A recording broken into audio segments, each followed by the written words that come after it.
Les parents battent-ils leurs enfants pour les éduquer dans la communauté de l'être? Alors, le battre, euh, le battre ne va jamais jusqu'au massacre dans la communauté de l'être. Pour comprendre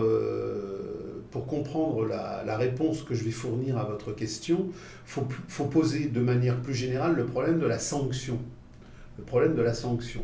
Alors, est-ce que dans la communauté primitive, est-ce que dans la communauté organique et demain dans une communauté restaurée, il y aura des systèmes de sanctions qui s'exerceront sur les enfants? Alors, oui et non. Dans la communauté primitive, dans la mesure où il y a immanence, il n'y a pas de commandement, il n'y a pas d'imposition, il n'y a pas d'ordonnancement qui serait extérieur.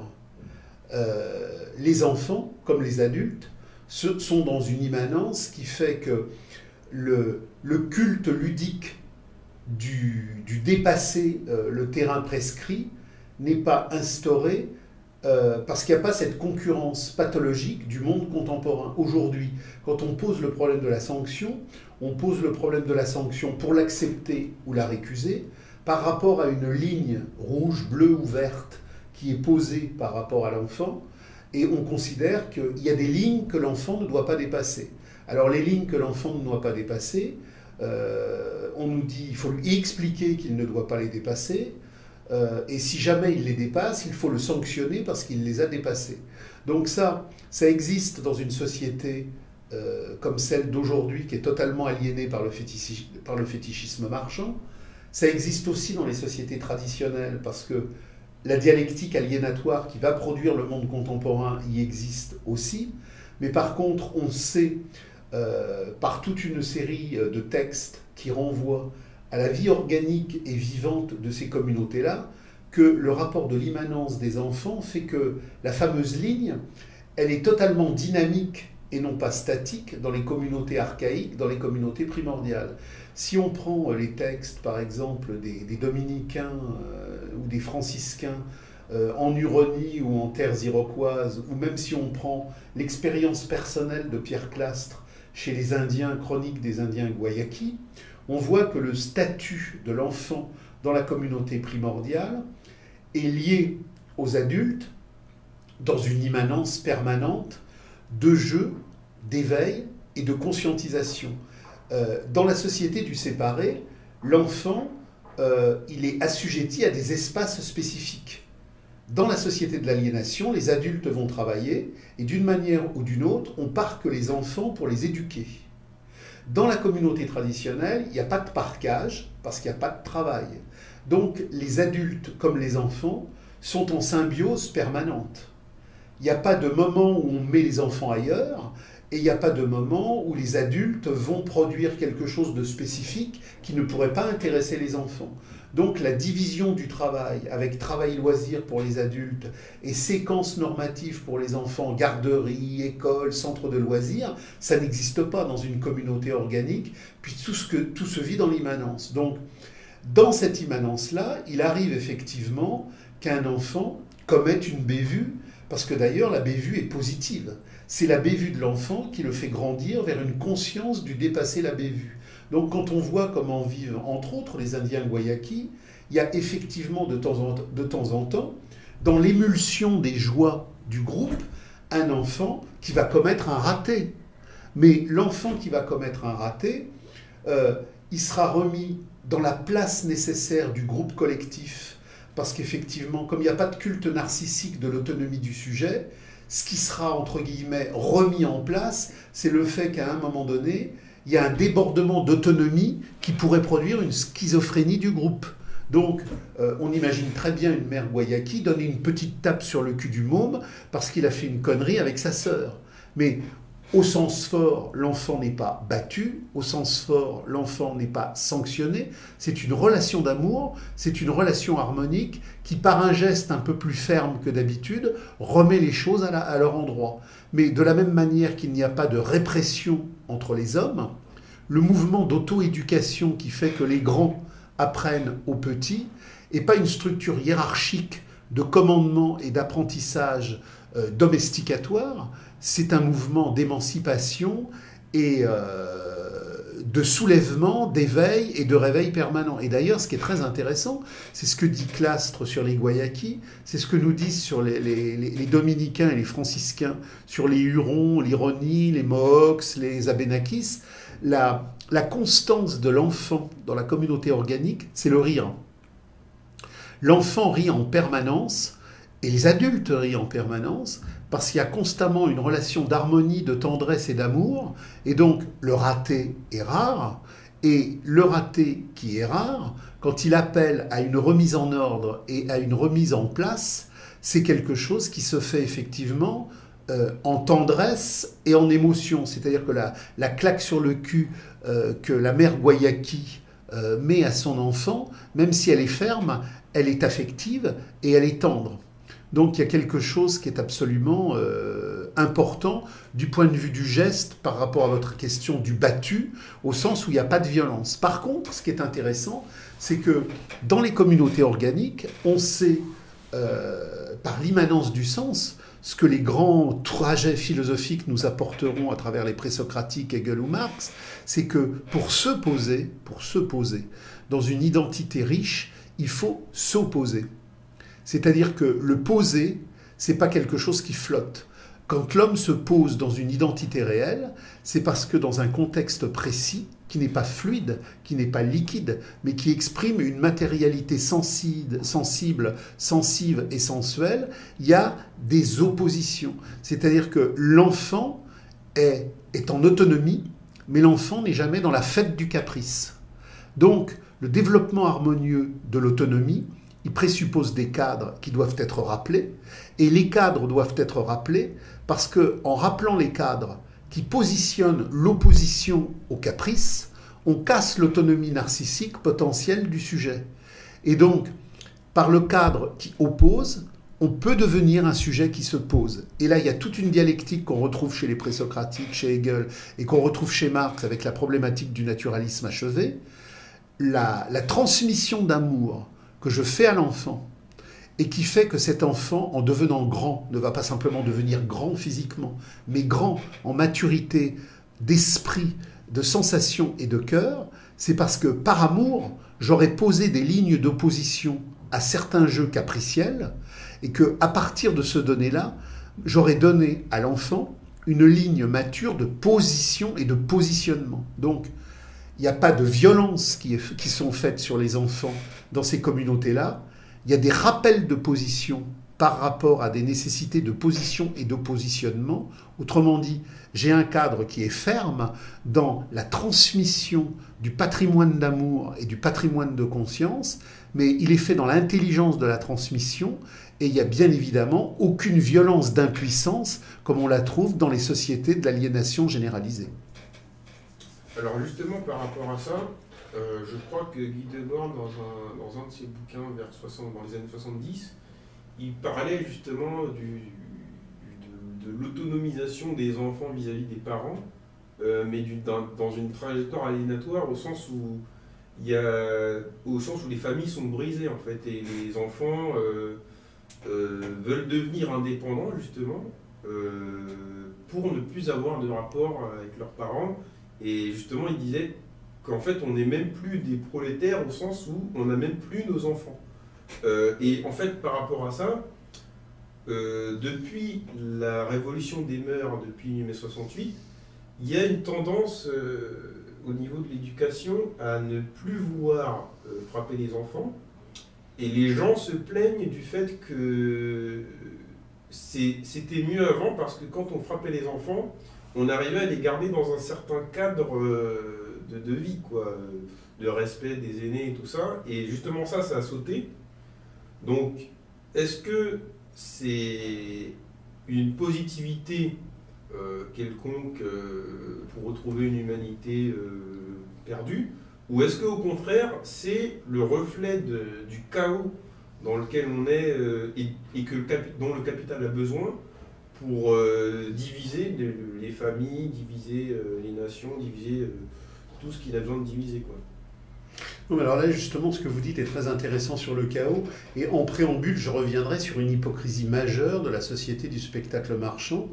parce que c'est effectivement la tyrannie absolue du mensonge rayonnant. Au même moment où on fait des grands séminaires de propagande intensive contre la fessée, on cache l'existence de réseaux pédophiliques gigantesques qui martyrisent physiquement des milliers et des milliers d'enfants qui disparaissent, et qui disparaissent pas comme ça artisanalement parce qu'il y a quelques fous locaux dans un bled de campagne, mais parce qu'il y a une industrie centrale du capital qui remonte jusqu'à toutes les centralités d'État, parce que la mafia c'est l'État, parce que l'État c'est la mafia, et que les réseaux pédophiles sont au cœur des centrales étatiques. Donc on dit pas la fessée, mais le viol clandestin dans une cave, oui. Donc, il y a toute cette hypocrisie-là, parce que le capital est par essence une hypocrisie majeure. Donc, il faut rappeler, à travers Debord, à travers Marx, que chaque fois que le capital positionne un problème éthique, le capital positionne un problème éthique de la marchandise. Le capital n'a qu'une éthique, c'est celle de la marchandise. Nous sommes des biens consommables, et ce que le capital a en tête, ce n'est pas notre bien humain, c'est notre bien consommatoire de res, de choses aliénées. Donc, Debord, Hegel et Marx disent à peu près la même chose. Marx dans les Grundrisse, Hegel dans la phénoménologie et Debord dans les textes dont vous parliez. On pourrait le résumer par cette phrase: pendant des millénaires, les enfants ont ressemblé à la ligne parentale. Autrement dit, qu'est-ce qu'un enfant en termes de ressemblance historique? C'est une production de vie qui ressemblait à son père et à sa mère, et qui ressemblait donc au père, puisque c'était les pères, dans cette structuration-là, qui formalisait le lignage. Il convient désormais que les enfants ne ressemblent plus à leurs parents ni à leur père, mais à l'argent. Et c'est la phrase de Debord, je crois que sa phrase exacte, c'est « Désormais, les enfants ne ressembleront plus à leur père, ils ressembleront à l'argent ». Et on le trouve chez Marx et on le trouve chez Hegel. Ça veut dire que pour la première fois dans l'histoire de l'humanité, la naturalité de notre existence est brisée. Marx nous rappelle que dans les communautés primordiales, nous sommes dans le naturalisme achevé, et que dans le communisme, nous retrouverons le naturalisme achevé, que dans les sociétés traditionnelles, nous sommes dans un naturalisme brisé, et que dans la société du fétichisme marchand, dont la domination réelle de la dictature démocratique est la phase supérieure, nous sommes dans l'antinaturalisme achevé.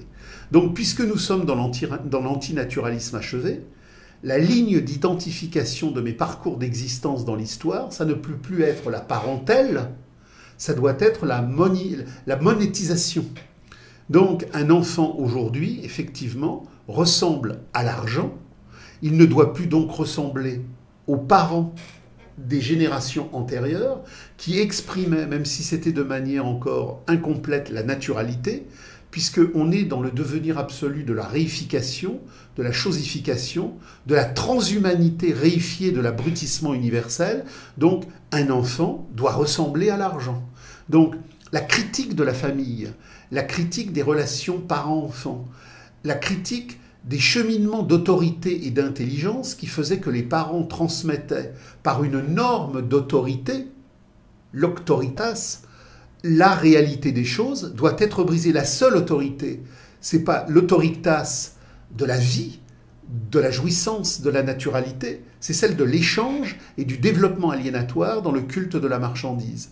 Donc la remise en cause du pouvoir traditionnel des familles sur leurs enfants n'est pas faite pour émanciper les enfants dans une jouissance humaine supérieure, elle est faite pour que leur jouissance humaine soit pleinement intégrée dans le dispositif de la marchandise. Et le rôle de l'école, le rôle des garderies, qui a pour matrice première de retirer l'enfant le plus tôt possible, le plus tôt possible. On retire à 5 ans, on retire à 4 ans, on retire à 3 ans, on retire à 2 ans. Maintenant, avec les crèches, on peut les retirer à 4 mois. Il faut absolument retirer l'enfant de la filiation pour le mettre dans la filiation monétaire du dispositif républicain de la démocratie du capital.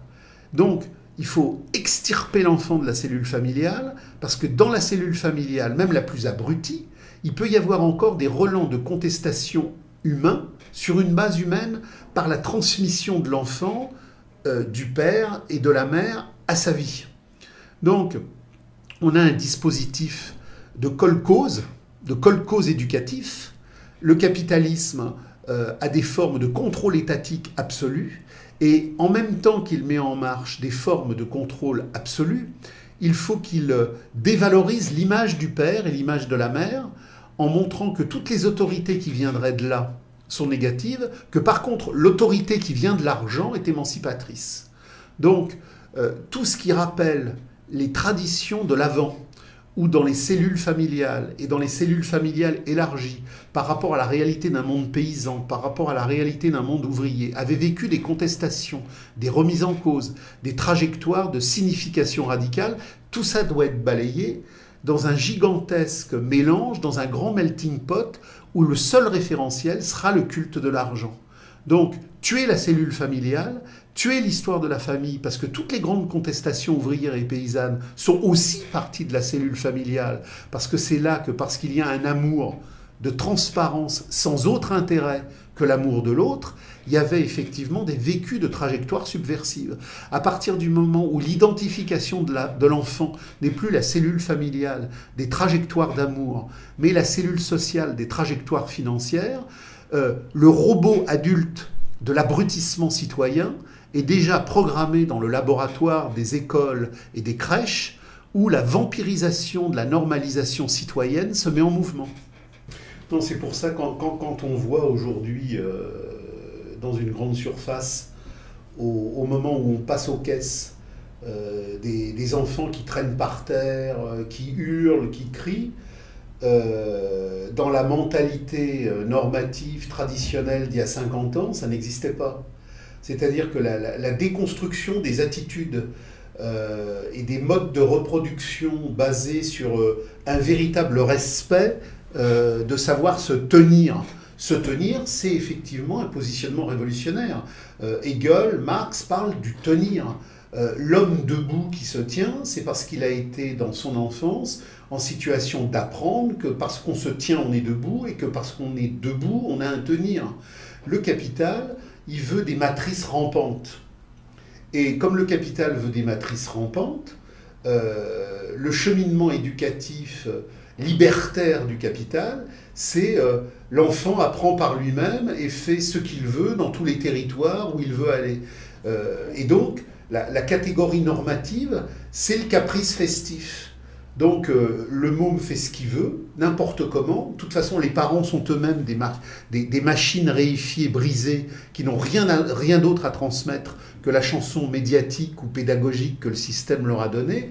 Donc, ce qu'il faut bien comprendre, c'est que dans la société d'aujourd'hui, société d'aliénation, société de mensonges, société de vampirisation par la marchandise, avoir un enfant, c'est avoir pour tâche première de le protéger de la tyrannie marchande qui veut le dévorer.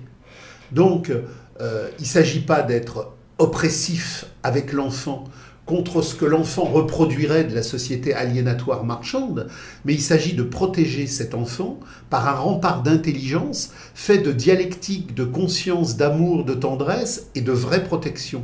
Donc avoir un enfant aujourd'hui, c'est casser la dynamique festive du caprice marchand qui veut que l'enfant fasse ce qu'il veut.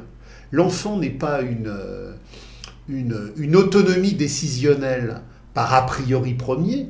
L'enfant deviendra une autonomie décisionnelle possible parce que les enfants auront été précisément cadrés par cette dialectique position-opposition que les parents auront su lui transmettre. Donc, j'ouvre le champ infini du savoir et de la tendresse parce que je cadre par des positions et des oppositions la réalité des choses. Et quand effectivement j'ai un môme qui se roule par terre aux caisses d'un supermarché, ce que l'on voit maintenant de manière rituellement généralisée, c'est l'indice de cette déstructuration comportementale qui fait que le capital, en ayant de premier niveau des caprices enfantins généralisés, aura demain des immaturités généralisées, des docilités généralisées et des compulsions consommatoires universalisées. Donc, l'adulte de combat et de conscience de demain, il commence dans le positionnement éducatif de l'enfant d'aujourd'hui, qui est éduqué avec amour et tendresse, dans le rejet de toutes les normes actuelles de festivités capricielles où le capital veut effectivement l'enfermer en disant finalement, parents, suivez vos enfants. Ouais, parce que du coup, en fait, on donne le choix aux parents, par immanence, en fait, soit ils se positionnent en fait dans un rapport d'autorité, et finalement l'enfant il échappe à l'autorité, et du coup la famille se brise, soit le parent il doit s'adapter aux caprices en fait. Voilà, et parce que les caprices de l'enfant, c'est le mode de production capitaliste qui est derrière. Voilà. Alors en fait, Marx, il a écrit, je crois, avec Engels, ou tout seul, je ne sais plus, un texte qui critiquait le concept de surpopulation de Malthus. Et parce que Malthus, en gros, il disait qu'il y a trop de gens sur la planète et on ne pourra pas tous les nourrir. Et Marx, il avait plutôt une position, peu importe, même si on était le double d'humains sur la planète, ce qui est important, c'est, je crois, c'est comment la nourriture est produite et comment elle est diffusée. Donc, est-ce que vous pouvez nous expliquer un petit peu en détail cette opposition Malthus-Marx? La critique que Marx fait de Malthus, elle renvoie pas simplement au problème de la population, elle renvoie à un problème de méthode générale, à savoir que Marx, en prolongeant Hegel, dans un positionnement dialectique qui nous renvoie au présocratique, positionne la supériorité méthodologique de la détermination du tout sur les parties. Donc, vous avez des auteurs qui, sur le problème de la démographie et des variables de population, croient, parce qu'ils sont dans l'idéologie de l'économie politique de la mystification, que les problèmes de population auraient quelque part une autonomie. On a la même chose pour tous les courants aliénatoires des catégories du capital. Vous avez des philosophes qui s'imaginent que la philosophie est autonome. Vous avez des démographes qui croient que la démographie, elle est autonome. Mais ce que montre Marx en reprenant Hegel, c'est qu'il n'y a pas d'autonomie à aucune manifestation historique, quel que soit le temps de sa manifestation autre que sa relation au développement des forces productives. Donc, il n'y a pas de loi de population. Il n'y a pas de loi de formalisation politique. Il n'y a pas de loi de développement philosophique. En toute matière, sur tous les terrains où l'homme manifeste sa présence, il n'y a jamais de problématiques qui puissent être autonomes. C'est exactement comme moi quand je reçois des patients. Le scénario familial des blessures, des névroses, des enfermements du couple et du sujet n'ont pas d'autonomie. Le scénario familial retrace le scénario mondial de l'aliénation universelle. Quand dans un couple ou quand dans une individualité donnée émerge une blessure, une cassure, une brisure, contrairement à ce qu'une vision étroite et psychologisante, carcérale voudrait nous faire croire, la solution du problème n'est pas dans le creuset du scénario familial. Elle est dans la mise en relation du scénario familial avec le scénario universel du devenir historique des forces productives de l'aliénation mondiale. Autrement dit, si quelqu'un va mal, c'est pas parce que son scénario familial lui a fait blessure, c'est parce que son scénario familial est simplement la caisse de résonance des blessures mondiales de l'aliénation historique en mouvement. Le problème de la population, c'est exactement la même chose. Il n'y a pas des phénomènes de population qui se baladent de manière autonome dans l'histoire en fonction du fait que les gens ont beaucoup d'enfants ou n'ont pas beaucoup d'enfants.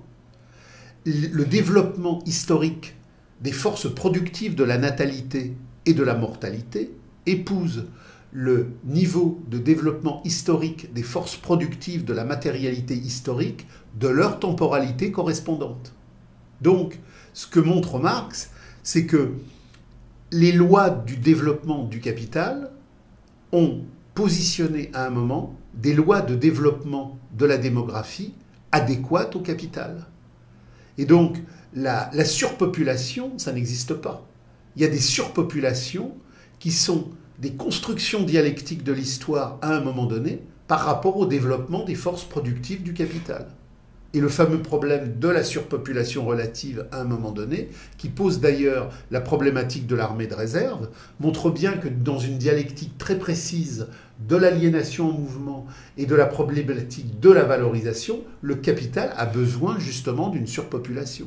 Donc, contrairement à Malthus, qui voulait faire de la démographie, quelque part, une structure fondamentale de l'histoire du devenir humain, Marx a montré que la démographie et le développement des devenirs de population, ça n'existe pas en soi.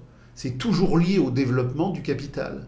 Et quand on prend par exemple la surpopulation, pour reprendre le mot médiatique du crétinisme universitaire qu'on a vu émerger dans les années 50, 60 en Afrique ou en Inde dans des régions données, elle est adéquate au devenir du capital, puisque la médicalisation de populations qui étaient condamnées à mourir à un moment donné et qui sont soignées par le développement de la science, ça correspond à une nécessité capitaliste de moderniser le temps social et de développer des populations nouvelles pour des besoins nouveaux, qu'ils soient factices ou réels, au regard de l'universalité en mouvement du capital. Donc, quand le capital est à un niveau historique où il a besoin de, la population monte, et quand le capital, sur un registre donné, n'a pas besoin qu'une population monte, mais qu'elle stagne, elle stagne, et s'il a besoin que cette population régresse, elle régresse. Donc, ce qu'il faut comprendre, c'est que le développement démographique d'une humanité donnée à un moment donné est lié au développement des forces productives, de la matérialité constitutive de ce moment donné. Quel est le rôle de l'écologie dans la société contemporaine ? Alors, le rôle de l'écologie dans la société contemporaine, c'est le rôle que toute structure médiatique ou que toute obligation morale de conditionnement mise en mouvement par le capital a, c'est d'organiser la servitude volontaire et la reproduction du fétichisme marchand. L'écologie, c'est pas une catégorie révolutionnaire. L'écologie, c'est une catégorie essentiellement contre-révolutionnaire et marchande. Écologie, ça nous renvoie à l'oikia. Et l'oikia, c'est la maison propriétarienne lorsque les communautés primordiales ont été dissoutes et qu'on a substitué au produire pour la vie le produire pour le travail. Donc la maison propriétarienne, elle a donné naissance pendant des millénaires, pendant des siècles, à l'économie. L'économie, c'est le produire du divisé, c'est le produire du scindé, c'est le produire de l'aliéné, c'est le produire de l'échange, et au bout de la course, c'est le produire, le mode de production capitaliste qui ne produit pas pour les besoins humains, mais qui produit uniquement pour les besoins solvables de la reproduction du capital. Et au XIXe siècle, le développement du capital, de la même manière qu'à un moment donné de son histoire, il a produit l'économie comme conscience fausse de la réalité aliénée, il a produit aussi l'écologie comme conscience fausse de la réalité aliénée à valoriser en protection de l'environnement.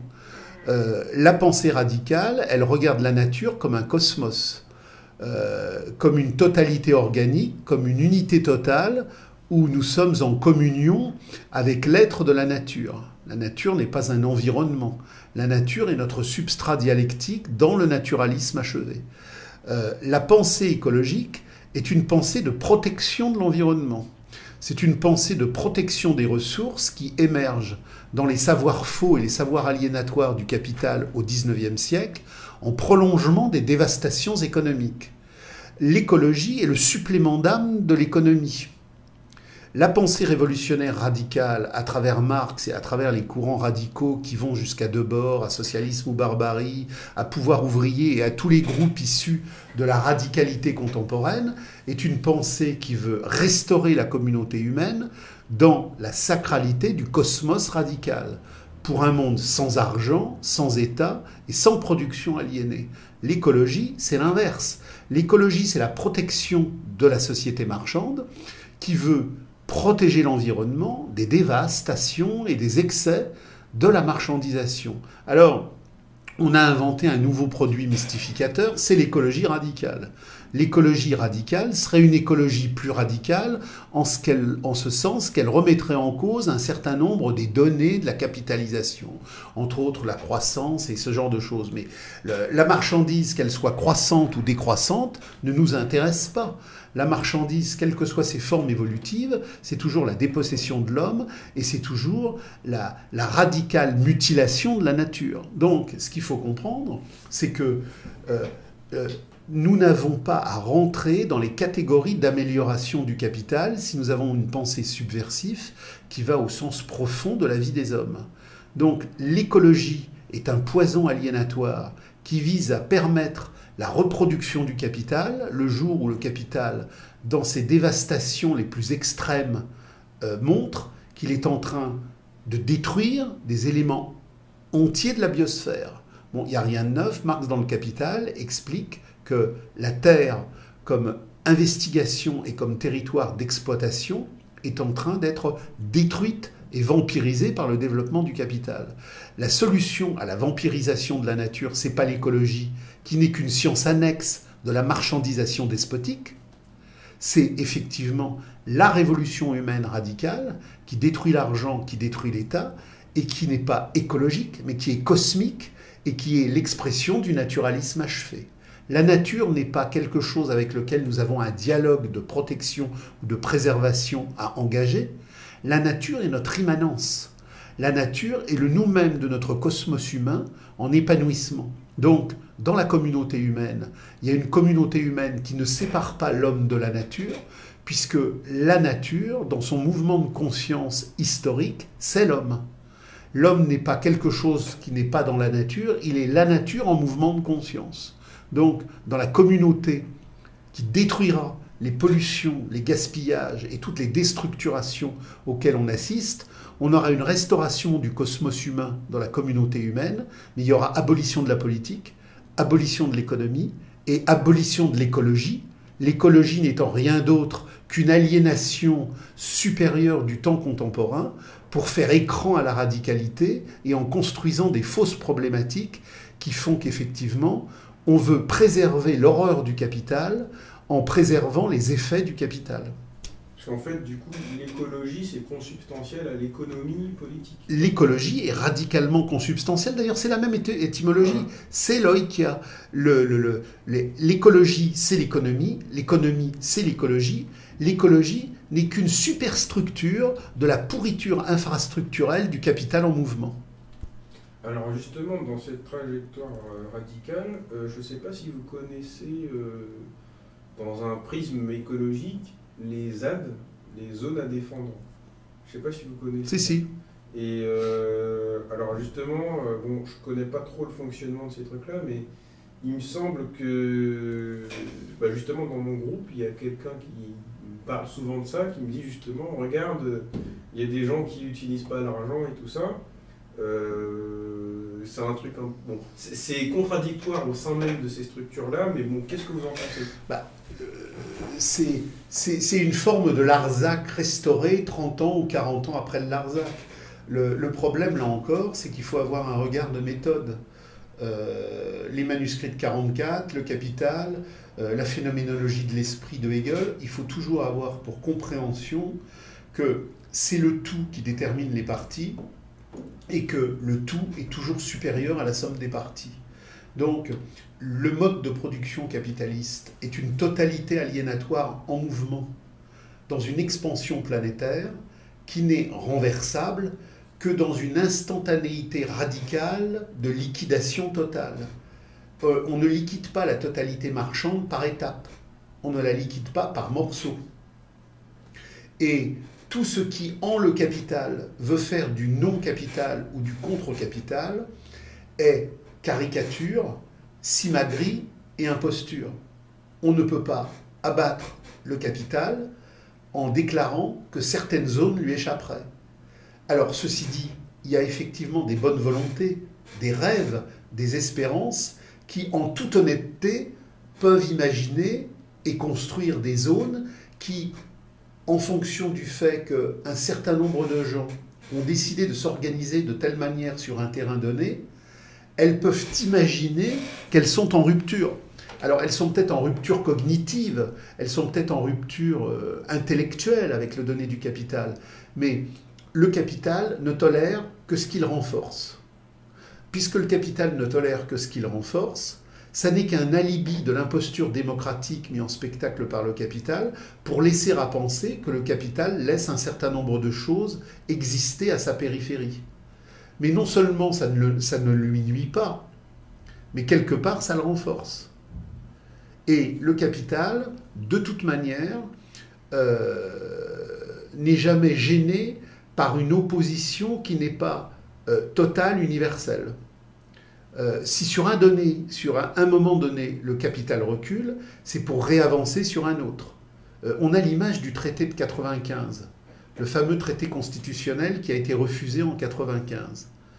Même s'il a été refusé, il est repassé sous une autre forme. Le TAFTA passera sous une forme ou sous une autre. C'est la marche irrépressible du capital. Et si demain, par rapport à une construction donnée qui me semble insupportable, je vais avec 10, 15, 20 ou 30 compagnons occuper un terrain et faire résistance, où ma résistance est totalement inoffensive et on la laissera fonctionner, où elle pose quelques problèmes et on la contournera et on la détournera d'une manière ou d'une autre. Le fond du problème, c'est que j'ai un gouvernement du spectacle mondial, de l'aliénation universelle, j'ai des formes étatiques, j'ai des formes économiques, j'ai des formes policières, et tant que ces formes-là, tout entières, en synthèse de domestication, continuent à exister, même si j'ai 30 ZAD, 40 ZAD, 50 ZAD, le capital s'en fout. Donc ça ne résout rien. Il faut comprendre, avec modestie et humilité, que même si nous étions 500, même si nous étions 1000 à décréter des zones émancipées, ça ne change rien au capital qui, lui, dans sa forme universelle globale, continue à fonctionner. On peut même être présenté théâtralement dans cet existence-là, comme des alibis théâtraux. Donc il faut toujours garder à l'esprit que quelle que soit la bonne volonté des gens qui font ceci ou qui font cela, cela ne remet rien en cause quant aux critères essentiels de la fondamentabilité du capital. Donc le combat doit être frontal et total à tous les niveaux, parce que la remise en cause, c'est l'auto-renversement mondial de la domestication mondiale. Alors peut-être un petit mot sur la COP 21. Alors la COP 21, comme toutes les messes du capital, c'est une imposture supérieure. Que ce soit les textes de 43 sur la critique de la censure de Marx, ou que ce soit les commentaires sur la société du spectacle de Debord, il faut savoir que tout ce que dit le capital, c'est le faux en mouvement. À partir du moment où le capital, dans de grandes synthèses mémorielles, culpabilisatrices, d'organisations domesticatoires multiples et variées, nous dit, nous indique, nous pressurise et nous oblige à réciter le grand cantique du, c'est que c'est faux. Et c'est d'autant plus faux que c'est toujours sans débat. Marx disait que le capital s'imposait par le fallacieux sans débat. Debord disait que le capital s'imposait par le faux sans réplique. C'est la même chose. Le fétichisme de la marchandise ne peut pas supporter le débat. Et ce que le capital appelle le débat, c'est la rencontre plurielle, soliloquente, de même variation. En Corée du Nord, il y a un parti unique. Dans les démocraties occidentales du capitalisme concurrentiel beaucoup plus fluide et beaucoup plus dynamique, on a un parti unique en 6 sous-sections, en 12 sous-sections ou en 24 sous-sous-sections. Mais tout le monde dit la même chose. Et quand on vous dit qu'il y a un débat sur le climat, il n'y a pas de débat sur le climat. Il y a une vérité officielle qui est celle de l'imposture mondiale du gouvernement du spectacle mondial. Le GIEC est géré par des économistes et il y a effectivement, sous les commandantures économiques centrales du GIEC, des départements où l'on retrouve des climatologues de cours, de commande. En France, on a quelqu'un qui pendant des années et des années, il est décédé maintenant, a travaillé sur la problématique du climat. C'était Marcel Leroux, qui était un très grand spécialiste de la question, et qui montrait que toutes les productions des chansonniers du GIEC étaient faites sur des estimations statistiques particulièrement inopérante et que tout ça était effectivement de la bidonnerie mystificatrice. Il y a effectivement aucune réalité objective d'effet de serre. Il y a des périodes de réchauffement climatique. Bon, là c'est l'été indien. Ça existe depuis des millénaires. Le premier clampin idiot va vous dire « Ah bah il fait chaud, c'est le mois de novembre, c'est l'effet de serre ». Donc ce qu'il faut comprendre, c'est que tous les travaux statistiques faits en réalité par des climatologues objectifs qui n'ont jamais accès à la télévision, Marcel Leroux était interdit de télévision. On a eu déjà la même chose avec le trou d'ozone. Haroun Tazieff a expliqué que le trou d'ozone... On n'entend plus parler du trou d'ozone, c'est terminé. Maintenant, on a le CO2. Le trou d'ozone qui a embarrassé tous les plateaux télé pendant des décennies, entre 70, 80 et le début des années 90, ça a disparu. Haroun Tazieff, à partir du moment où il a montré que le trou d'ozone était un mythe, qu'il y avait sans arrêt des dynamiques au niveau de l'ozone et qu'il y avait des croissances et des décroissances, était interdit de télé. Donc, la science du capital et l'obscurantisme de la mystification fétichisme de la marchandise, et elle se voit, pour diagnostiquer le faux, sur le fait qu'il n'y a pas de débat. Une réalité avérée dans le médiatisme et le crétinisme universitaire du capital, elle s'identifie au fait que tout débat est interdit. À partir du moment où un débat est interdit, c'est que ce que l'on veut privilégier, c'est un faux qui, au moment où s'ouvrirait le débat, tomberait de lui-même. Donc, on n'a aucun débat. Donc, on a Verdier qui, sur Antenne 2, a émis quelques hypothèses très mesurées. Il est licencié. On licencie un présentateur télé météo au prétexte qu'il a émis des doutes quant à la religion officielle du CO2. Alors, ce qu'il faut comprendre, c'est que, on le disait tout à l'heure, l'écologie est une imposture, mais du point de vue de la radicalité cosmique de la nature, il y a des problèmes gigantesques dont on ne parle pas. Les pesticides, les fongicides, ça c'est un vrai problème de nature. La pollution qu'on va nous imposer avec toutes ces éoliennes qui ne produisent absolument pas. Ça ne produit pas quand il y a trop de vent. Ça ne produit pas quand il n'y a pas de vent. Mais il y a une mafia des éoliennes. C'est-à-dire qu'aujourd'hui, on va nous mettre des éoliennes partout, non pas parce que ça résout un problème climatique ou ça résout même un climat énergétique, c'est que dans le discours du fallacieux rayonnant imposé par la dialectique de la marchandise triomphante, il y a aujourd'hui toute une industrie de l'éolienne qui va rentabiliser l'imposture de sa valorisation à travers ce style de discours. Donc, on va nous parler d'un réchauffement climatique qui n'existe pas. Je rappelle que sous Louis XIV, on se baignait l'été dans la Seine, mais que l'hiver, la Seine était gelée, qu'on ne pouvait pas s'y baigner. Il y a eu un âge glaciaire au XIIIe siècle. Le fameux âge glaciaire sous Louis XIV, il s'est résorbé sous Louis XV et Louis XVI. On a eu une période climatique chaude. Ce que montre Marcel Leroux, comme le montrent tous les physiciens qui ont réellement travaillé sur le sujet, c'est que le système, et ça on le sait depuis les présocratiques, le système des planètes est un système dynamique avec des rotations en mouvement qui se diversifient. Il y a donc des phases où le Soleil et la Terre se rapprochent, et il y a donc des phases où le Soleil et la Terre s'éloignent. Donc il y a des phases de réchauffement, et il y a des phases de refroidissement. Et ça n'a strictement rien à voir avec le CO2. Et c'est précisément parce que ça n'a aucun rapport avec le CO2 qu'on ne veut pas qu'il y ait de débat. Aucune personne qui contestera d'un point de vue objectif ce mythe ne sera invitée sur un plateau télé pour en discuter. C'est comme le 11 septembre, c'est comme pour plein de sujets, c'est comme pour les filières djihadistes, c'est pour les migrants. Il y a des vérités officielles qui sont de telles impostures officielles qu'elles ne supportent même pas 1 millimètre de débat. Donc, puisqu'elles ne supportent même pas 1 millimètre de débat, il n'y a pas de débat, c'est la normalisation démocratique.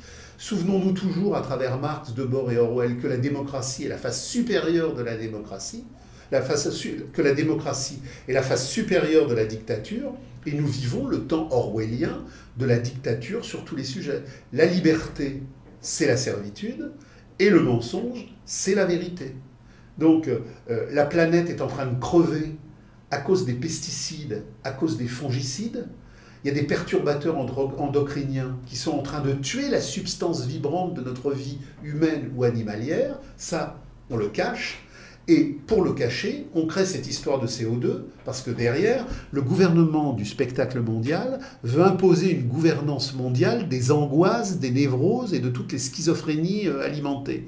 Donc, ce qui est en jeu, c'est le dressage de la population. On dresse la population par les mystifications étatiques du terrorisme, mystification étatique du CO2, mystification étatique de tout ce que vous voulez. Mais par contre, il y a, d'un point de vue cosmique radical, un vrai débat. Qu'est-ce que produire?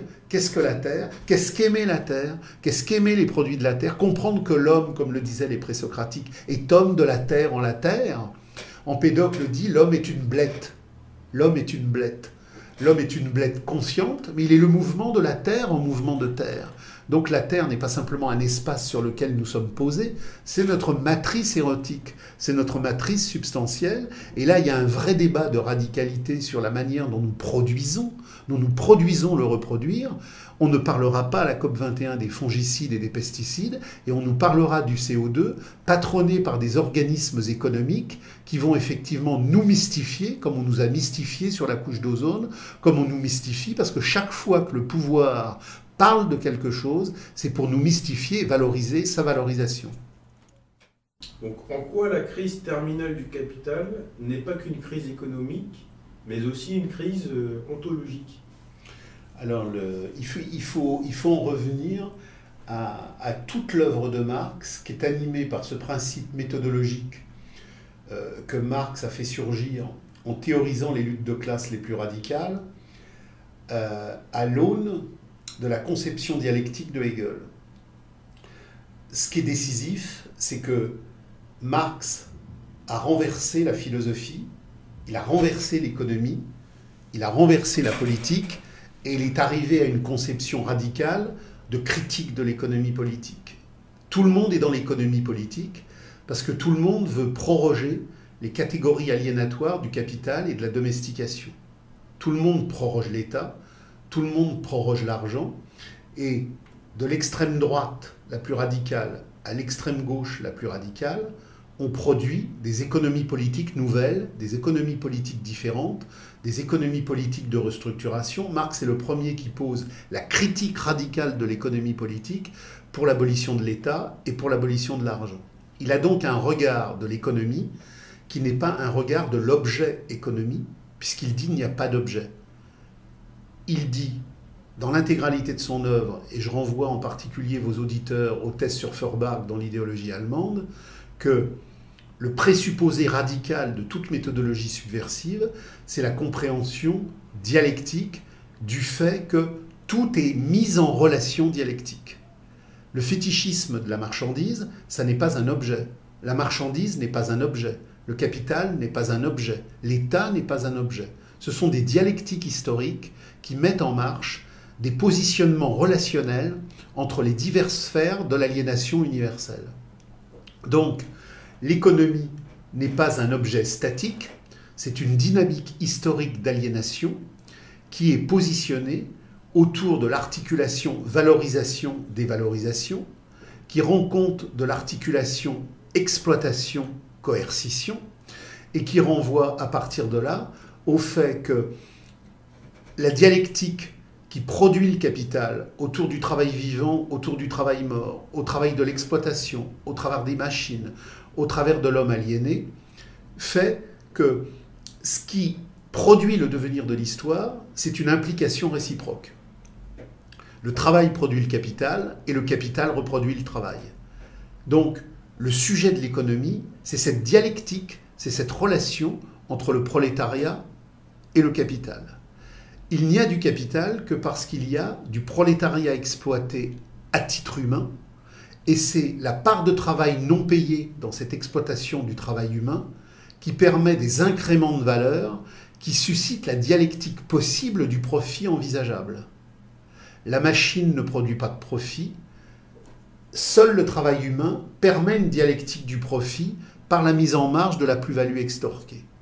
Et le capital est obligé d'avoir recours à des machines qui ne produisent pas de valeur parce que sa concurrence planétaire au niveau de la dialectique du marché mondial nécessite, par rapport aux concurrents, de toujours produire plus à un prix plus bas. En domination formelle, cette dialectique est contrôlée et on est sur un rapport qui, au niveau de la plus-value, est structuré sur ce qu'il appelle la plus-value absolue.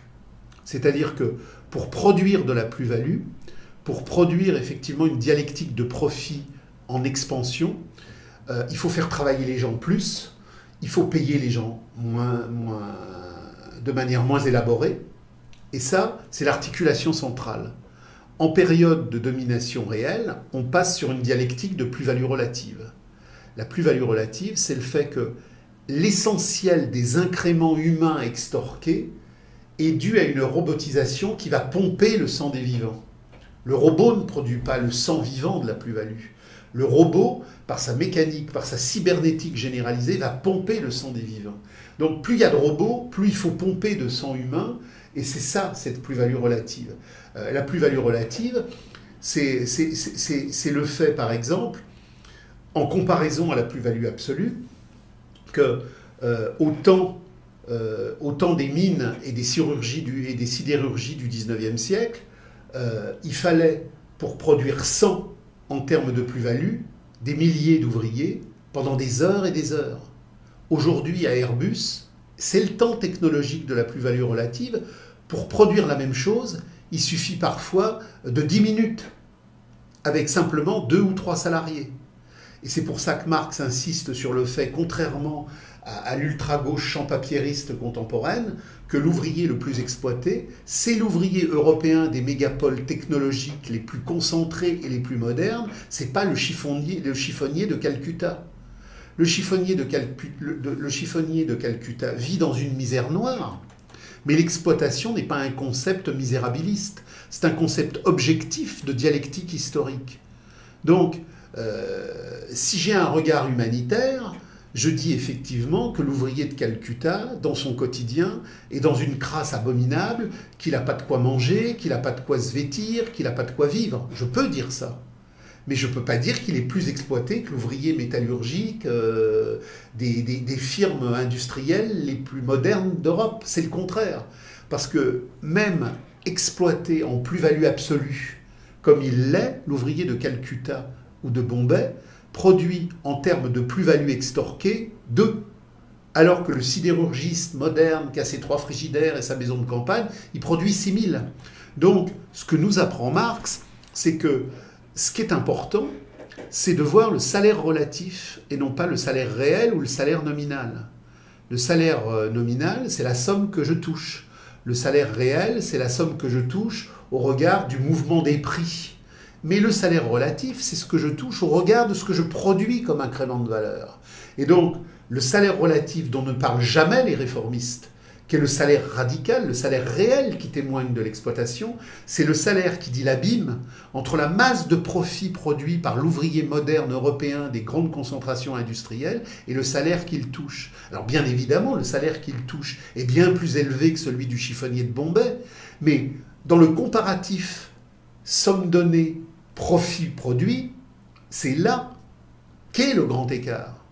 Donc, toute cette dialectique mondiale qui fait que la machinerie du capital se met en mouvement, elle permet au capital d'avancer, elle permet au capital de se développer et d'intégrer la totalité de la planète, mais il y a un moment donné où la contradiction entre le travail machine et le travail homme est telle que le capital, pour compenser la baisse de son taux de profit, la baisse du taux de profit vient du fait qu'il y a de plus en plus de machines et de moins en moins d'humains, le capital est obligé de faire le contraire de ce qui le valorise à la racine pour pouvoir compenser, vendre et conquérir des marchés. Il y a donc un moment où la baisse du taux de profit est telle que les saturations du marché sont gigantesques.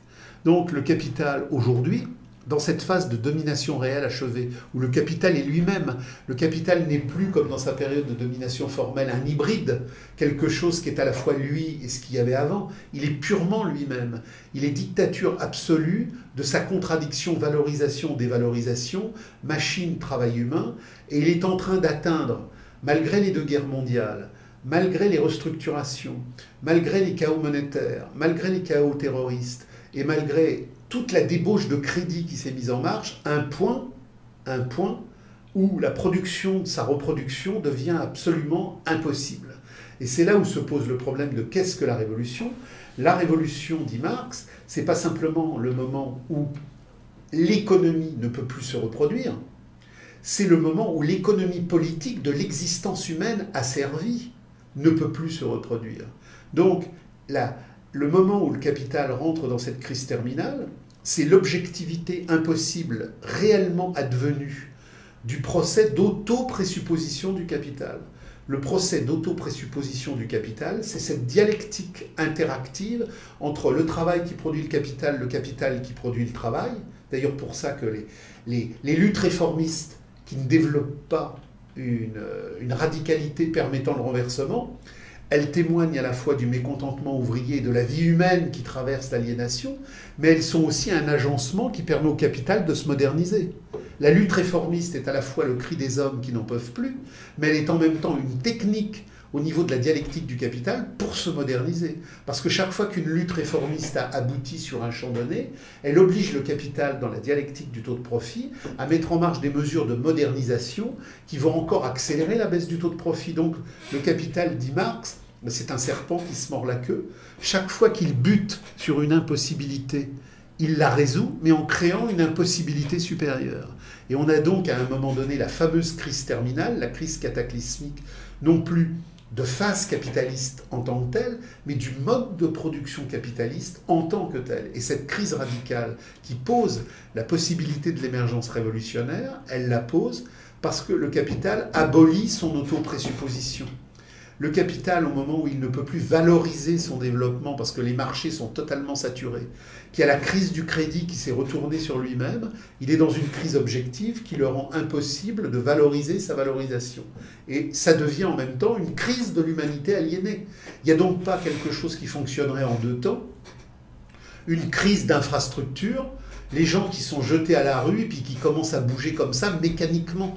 Ce n'est pas une mécanique, c'est une dialectique. C'est une dialectique de conscience parce que c'est une dialectique de position et d'oppositionnement. Donc la crise terminale, c'est la crise par laquelle le capital ne peut plus reproduire sa valorisation. Mais la valorisation de l'économie politique, c'est aussi la valorisation de la domestication.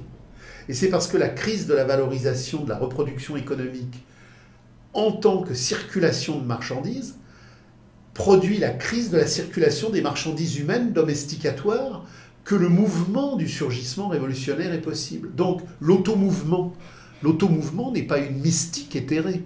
L'automouvement du prolétariat est la conséquence logique et dialectique de la crise de l'automouvement du capital devenu impossible. L'autoprésupposition du capital qui s'invalide, elle crée le procès de caducité de la marchandise, et le progrès de caducité de la marchandise devient le progrès de caducité de la domesticité et de la domestication. Donc les gens ne se mettent pas à bouger comme ça par un déclic magique, mais c'est parce que la crise de la conscience fausse devient généralisée, et que la crise de la conscience fausse, qui est la crise du capital en mouvement, produit par son renversement l'émergence universalisée et universalisante de la conscience vraie. Et on reprend en beaucoup plus déployé ce qui se passe à Barcelone en 1936, c'est-à-dire que vous avez une masse de gens qui se mettent en mouvement parce qu'il y a une crise économique, politique, sociale et militaire claire à un moment donné, que sur un champ donné, limité et circonscrit, il y a une crise de l'auto-présupposition des mensonges de la République espagnole à ce moment-là. Le prolétariat se met en mouvement, et il se met en mouvement non pas mécaniquement, mais en tant qu'il est l'expression dialectique de cette crise de reproduction. Donc là, c'est une toute petite période sur un champ géographique limité, mais au niveau mondial, Marx nous montre que c'est ça qui sera en jeu, la crise planétaire de l'auto-présupposition du capital, qui en domination formelle ne pouvait pas avoir lieu, qui en domination réelle réalisée se réalise en réalité totale. Et c'est la crise du tout, alors on retrouve les présocratiques, Hegel, etc. Dès lors que c'est la crise de la totalité, c'est la crise de l'intégralité de ses parties constitutives, donc c'est en même temps la crise de toutes les légitimités de domination du capital, et c'est pour ça que le capital ne peut plus fonctionner. Il ne peut plus fonctionner parce que sa matrice ne fonctionne plus, et que tout ce qui découle de sa matrice atteint le point de son impossibilité. Bon, dans la communauté de l'être, les gens sont en mouvement, par nécessité, mais sans se poser la question, ils n'ont pas de réflexion, je vais faire une activité physique. C'est par émanence. Il n'y a pas de séparation. Voilà. Aujourd'hui, le quotidien fait que les gens, par le travail, sont immobilisés pendant des journées entières, et donc du coup, leur santé empathie, quoi. Donc, il faut faire du sport pour pas avoir de maladie, pour survivre, quoi. Bah, je vais vous répondre, non, il ne faut pas faire de sport. Alors, enfin, c'est-à-dire que... Il ne faut pas confondre sport et activité physique. Voilà, justement. Il y a l'activité physique qui fait que le corps passe les années et puis il évolue normalement. Et puis l'activité physique, par exemple dans les salles de sport narcissiques, où le mec il est obstiné sur son corps tous les jours. Bon. Expliquez-nous justement cette différence entre activité physique et sport. Alors, bon, ce qu'il faut savoir déjà, c'est que nous avons une structure de squelette qui correspond à notre ancestralité primordiale. Nous avons été pendant des millénaires des chasseurs-cueilleurs, et notre squelette est un squelette de chasseurs-cueilleurs. On découvre des hernies discales postérieurement à la sédentarisation. C'est complètement ignoré dans les fouilles archéologiques de la préhistoire. Donc, qu'est-ce qu'un chasseur-cueilleur? C'est un homme qui marche de manière assez rapide, quelque chose comme 12 à 20 km par jour. Mais c'est une activité cosmique, physique, nécessaire. C'est la joie de la reproduction du groupe dans sa vie nécessaire. Pour chasser, pour cueillir, le squelette se met en mouvement dans un épanouissement de chasse, dans un épanouissement de cueillette, dans un épanouissement de mouvement, dans un épanouissement de déplacement. Et c'est une activité physique qui n'est pas décidée. Elle est spontanée dans le cadre communautaire et elle correspond à ce que chaque membre de la communauté va faire dans la nécessité de reproduire le groupe. C'est pas un labeur, c'est pas un travail, parce que de toute manière la communauté organique ignore le travail, elle n'est pas dans le travail pour l'échange, elle est dans le produire pour la vie. Donc quand je vais chasser, quand je vais cueillir, c'est un acte spontané de joie qui n'est ni du travail ni du loisir, c'est une nécessité biologique historique première. Et donc cette nécessité-là, elle est inscrite dans la mémoire profonde de notre structure osseuse et corporelle. Donc, il est bien évident qu'aujourd'hui, au terme de toute la marchandisation sociale et historique du monde, on est arrivé à une sédentarisation quasi totale. On passe 8 heures derrière un écran. Et effectivement, on a toute une série de maladies qui correspondent à la réalité sociale de ce qu'on nous a imposé comme mode de vie civilisationnel, totalement antinomique au mode de vie de la communauté organique. Donc il y a toute une redéfinition de l'activité physique à entreprendre. Mais elle ne peut pas être sportive, parce que le sport, c'est autre chose. Le sport, c'est la codification névrotique et concurrentielle des émulations pathologiques.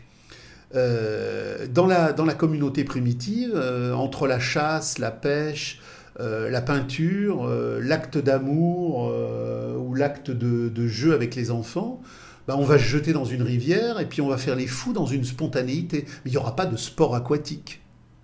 Ce qu'il faut bien comprendre, c'est que dans la communauté organique, il y a des spontanéités de mise en mouvement du corps dans l'espace qui ne sont pas du sport, parce qu'elles ne sont pas un moment entre le travail et le loisir pour organiser une séquence spécifique et cristallisée. Dans la communauté organique, je n'ai pas de séquence cristallisée. Tout est activité de reproduction joyeuse en le groupe et pour le groupe. Je chasse, je cueille, je fais l'amour, je mange, je marche doucement, j'accélère. C'est la spontanéité des nécessités, de la nécessité. Progressivement, dans les sociétés traditionnelles, qui donc vont, à partir de la révolution néolithique, mettre la grande domestication de l'humanité en mouvement jusqu'aux révolutions capitalistes du XIIIe siècle, puis ensuite toute la modernité marchande qui découlera de la révolution capitaliste de 1789, le corps, va être cloisonné, claustré dans des formulations sociales, dans des enclosures historiques et aliénatoires qui font que le tout premier dont nous ont tant parlé les présocratiques va être scindé. L'unité brisée du cosmos premier, c'est aussi l'unité brisée des activités et c'est aussi l'unité brisée du corps. Donc, on va progressivement produire un certain nombre de champs présportifs qui seront des défouloirs collectifs. Je veux dire qu'il y a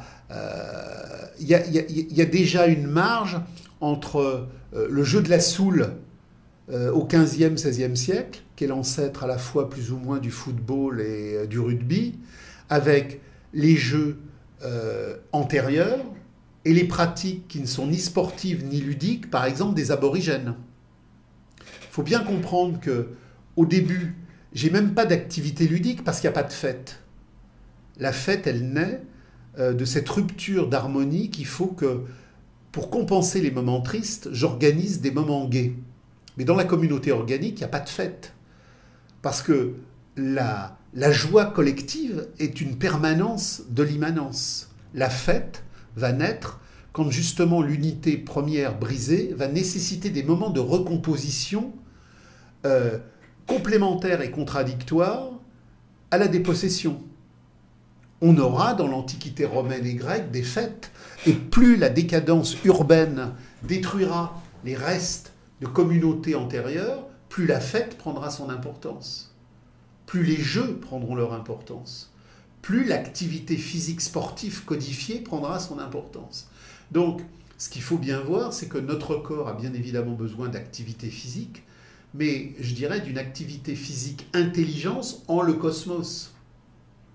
Le mec qui court sur du bitume en se bousillant la colonne vertébrale avec un petit compteur débile sur le bras droit pour mesurer le temps qu'il fait aujourd'hui par rapport au temps chronométré il y a 2 jours, alors effectivement ça bouge, mais c'est complètement aliénatoire. C'est le continuum du travail dans une forme aliénatoire diversifiée à l'envers. Les salles de gym, c'est pareil. Donc le capital crée aujourd'hui une mise en forme nécessaire des corps pour continuer le bétonnage des âmes, pour continuer l'abrutissement des corps, pour continuer l'abrutissement des âmes, pour serviliser la rentabilité au travail et la reproduction sociale de l'aliénation, le culte du corps, le culte physique du corps et le culte du divertir et des distractions aliénatoires qu'il y a autour est décisif. Donc rien n'est neutre. Tout ce qui a lieu dans la société capitaliste de la tyrannie de la valeur est fallacieux et anti-humain. Et l'activité physique sportive ou parasportive, telle qu'elle est organisée aujourd'hui concentrationnairement par les loisirs du capital, est aux antipodes de l'activité physique générique et cosmique.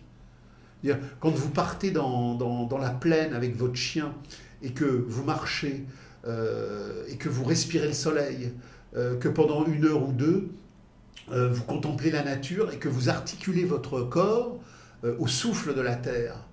Là, vous êtes dans une activité physique qui est générique, qui n'est pas du sport, et qui développe non pas simplement l'articulation de votre squelette, mais l'articulation de l'âme de votre âme et de l'âme de votre squelette. Donc, face à la sédentarisation que le capital nous impose, pour continuer à nous rentabiliser, il nous invente des dynamiques qui vont effectivement nous désédentariser, parce qu'à un moment donné, nous deviendrions totalement improductifs. Donc, de la même manière que maintenant des entreprises vont créer des crèches, de la même manière que des entreprises vont créer des centres de sieste, on va créer des centres de dynamisation corporelle et sportive pour que la marchandise humaine réifiée demeure rentable dans sa production et dans sa joie aliénée. Donc, de ce point de vue-là, l'homme sacral ignore la religion, il ignore la politique, il ignore l'art, il est dans la communauté où tout se fait en création infinie, et de ce point de vue-là, de la même manière que Marx, dans la critique de l'économie politique, nous dit « à bas l'économie, à bas la politique, à bas l'écologie, à bas le sport ». Aujourd'hui, les gens, ils bossent, ils ont leurs vacances, donc il faut impérativement aller en vacances, dans le monde entier. Il faut absolument être un touriste. Bon. Qu'est-ce que ça nous dit sur l'humanité, en tout cas sur notre aliénation en fait contemporaine, parce que il y a plusieurs décennies de ça, même plusieurs années de ça, les gens n'avaient pas besoin de voyager partout dans le monde, quoi. Ils se contentaient en tout cas ils jouissaient de leur vie dans les quelques kilomètres aux alentours où ils habitaient. Et qu'est-ce que cette évolution nous indique ? Alors, l'évolution dont vous parlez, elle indique quelque chose de très spécifique qu'il faut rattacher à la notion de transhumance. La transhumance, c'est le déplacement. Moi, j'ai parfois, et je le vois avec des couples qui sont en situation de difficulté pour poser leurs relations l'un à l'autre et donc pour comprendre leur unité. Et bon, il y a un exemple très simple. Dans la grisaille du quotidien marchand et de l'aliénation qui en résulte, une fois que les couples ont consommé l'illusion première et que le stock de ces illusions est épuisé, on arrive à des sécheresses de rencontres particulièrement intenses. Donc vous prenez un couple, le couple alpha, ils vont rentrer chez eux ce soir, ils vont s'emmerder à mourir, ils vont se raconter le boulot café A, le boulot café B, alors la journée s'est bien passée, après on va parler des enfants, après on va regarder la télé, bon, tout ça va être gris, calme et plat. Et on prend le même couple, il va au cinéma ou il va au restaurant. Il ne va pas se dire plus en matière d'intensité érotique ou en matière d'intensité affective, mais il va y avoir un distraire. Le distraire, c'est le traire, c'est le trahérer, c'est le sortir. Le tourisme, c'est ça en plus développé et en plus enveloppé. Dans la communauté humaine de demain, on se déplacera parce qu'on ira à la découverte de ce cosmos et de ses richesses historiques et géographiques. Mais on ira pour communier dans quelque chose de radical qui, dans la profondeur des rencontres, produit effectivement des émerveillements dans l'accueillir les merveilles. Aujourd'hui, la transhumance touristique, elle est thérapeutique. C'est-à-dire que, au terme d'un cycle d'aliénation au travail, la machine doit être recomposée. Elle doit être recomposée productivement pour le travail, mais elle doit être recomposée pour l'unité narcissique du couple et pour l'unité narcissique de chaque individu aliéné. Donc la transhumance, c'est effectivement, au-delà du restaurant, au-delà du cinéma, le grand voyage annuel. Où il y a aussi des petits voyages annuels. Il y a les vacances de février, les vacances de Noël, etc. Donc il faut régulièrement, et le système y veille, que l'homme réifié, l'homme chosifié, l'homme éteint, l'homme sans jouir réel, organise des plaisirs factices. Donc le divertir est une machine à programmer l'industrie qui va essayer de neutraliser les angoisses. Parce que dans la grande errance de la réification contemporaine, l'angoisse, l'angoustia, le resserrement, le souffle coupé, le souffle brisé, le souffle domestiqué, c'est quelque chose qui est problématique. Dans la communauté organique, il n'y a pas de dépression, il n'y a pas de suicide, il n'y a pas de neuroleptique. Dans la société contemporaine, le dressage social, la matrice servile du champ salarial présuppose toute une série de techniques de distanciation, de distraction, de divertissement pour faire écran à la misère du monde et à l'abondance de la misère du monde. Donc le tourisme est un champ d'accumulation privilégié de la métaphore distractive. Et il faut comprendre que quand on dit ça, on ne fait pas une critique du fait que l'on puisse aller regarder ailleurs.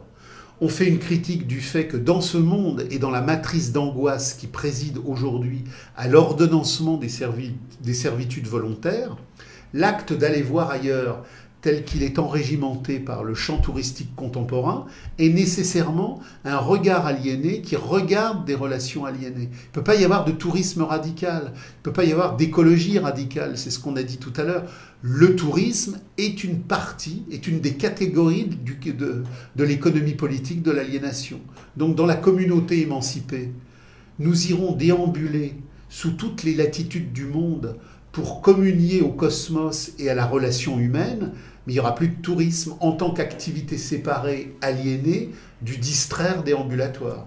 Parce que justement, je crois que Debord, il parlait de ça dans les premières décennies où il faisait des textes, il disait que justement, en fait, c'est à la fois une valorisation sociale, de dire on est allé dans tel endroit, Bien sûr. et en même temps, c'est un regard de surface sur le lieu où on se rend, en fait.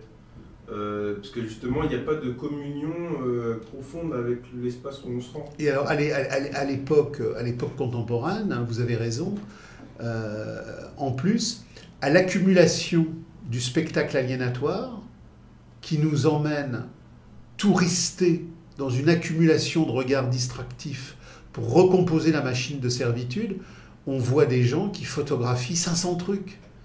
On voit des gens qui photographient 600 trucs. Et pour chaque truc, il y aura 500 photos. C'est-à-dire que la profusion aliénatoire est sans limite. Mais c'est la profusion d'un regard sur un objet, c'est pas la profusion d'un regard sur une relation. Donc il n'y a aucune compréhension de l'histoire, il n'y a aucune compréhension des saveurs, il n'y a aucune compréhension des distinctions. Et quand vous avez du tourisme élaboré, culturel, pour la nomenclature narcissique de la représentation des vraies cultures, c'est encore pire, parce que vous avez des voyages touristiques de haute dimension culturelle. Donc là, on va enfermer les gens dans le crétinisme universitaire de la marchandise, dans un savoir totalement asubversif, mais qui va leur donner l'illusion qu'ils ne sont pas effectivement les veaux du commun. Il y a donc le tourisme pour tout le monde, et puis il y a un tourisme culturel supérieur. Mais c'est la même chose, c'est la reproduction à l'infini d'une humanité qui passe à côté d'elle-même, et qui, pour ne pas voir qu'elle passe à côté d'elle-même, n'arrête pas de passer partout ailleurs. Déjà, est-ce qu'il y avait de la jalousie dans la communauté de l'être? Et est-ce que justement dans la société de l'avoir, la jalousie, elle n'a pas pris une forme un petit peu délirante, aliénatoire, maladive, quoi? Donc, essayez de nous expliquer un petit peu l'évolution de... Mais alors, ce qu'il faut bien comprendre, c'est que la communauté organique ne doit pas être comprise comme un paradis informel. C'est-à-dire que quand on dit dans la communauté organique, il n'y a pas d'aliénation, dans la communauté organique, il n'y a pas de conflit majeur et ça ne va jamais du point de vue individuel jusqu'à des situations tragiques, d'angoisse, de suicide, de pathologies lourdes, on n'entend pas par là dire qu'il n'y a pas de problème. Dans le spatial le plus immédiat, l'homme, qui est un animal évolué doté de conscience, n'est plus qu'un animal, mais il est aussi, de par son histoire, aussi un animal. Donc, il y a des problèmes de rencontre, il y a des problèmes d'espace, il y a des problèmes de froissement.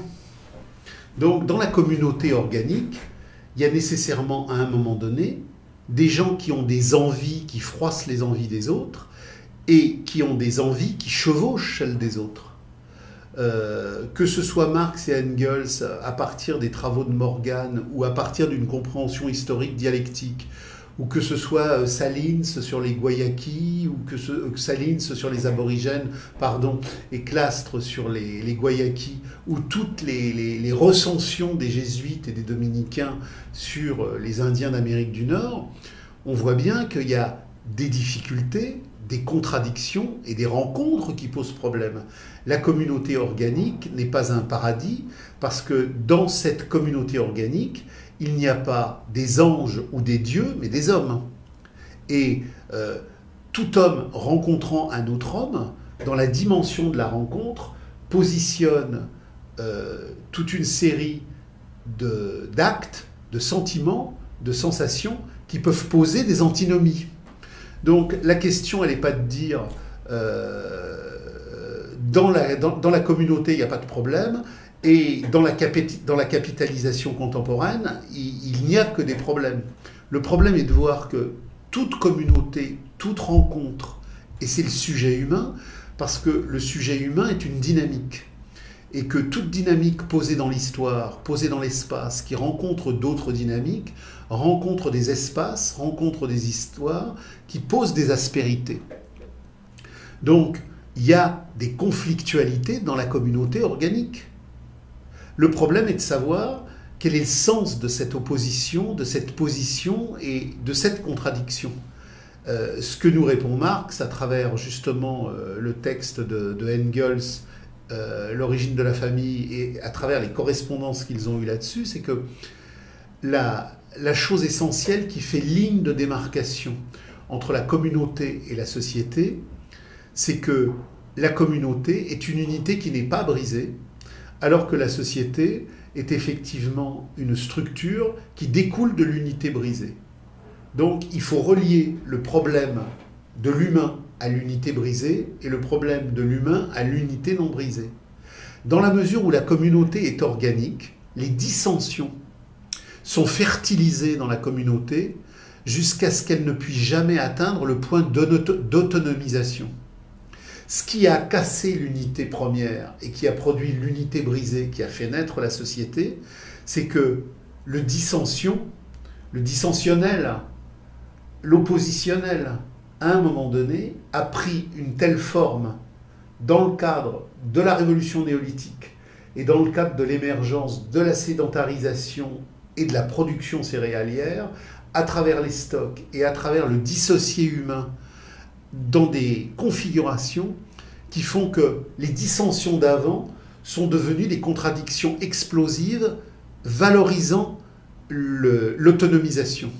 C'est l'autonomisation le problème.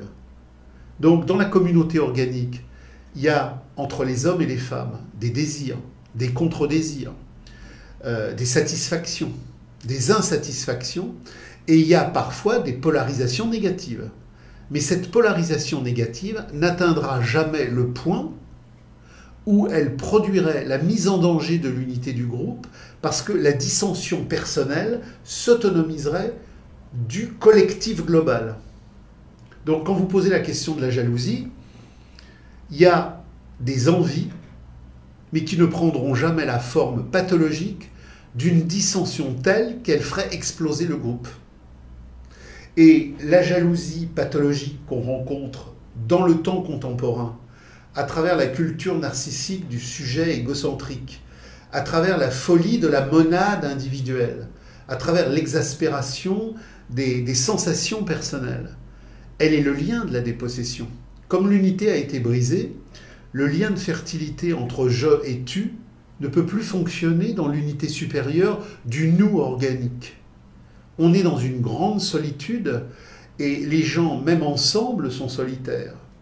Les gens sont seuls ensemble, mais ils ne sont jamais ensemble en fertilité relationnelle.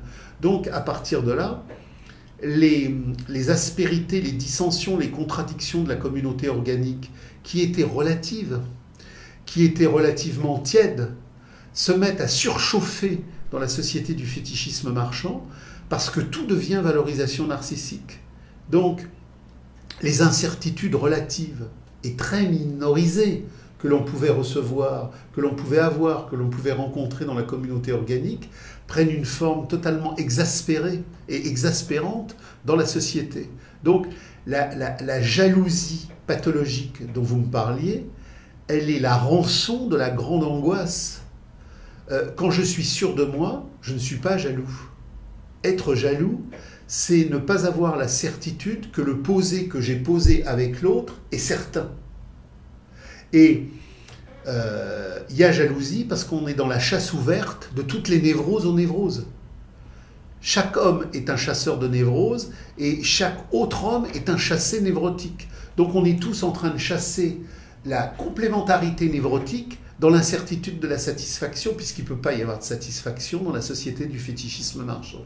Donc les micro-jalousies potentielles de la communauté, qui jamais ne prenaient la forme d'une virulence telle que l'unité aurait pu être brisée, dans le monde où l'unité est brisée, ce sont des chaufferies systématiques, des chaufferies systémiques, et c'est la grande folie du désir à la fois narcissique, mimétique, aliénatoire et permanent.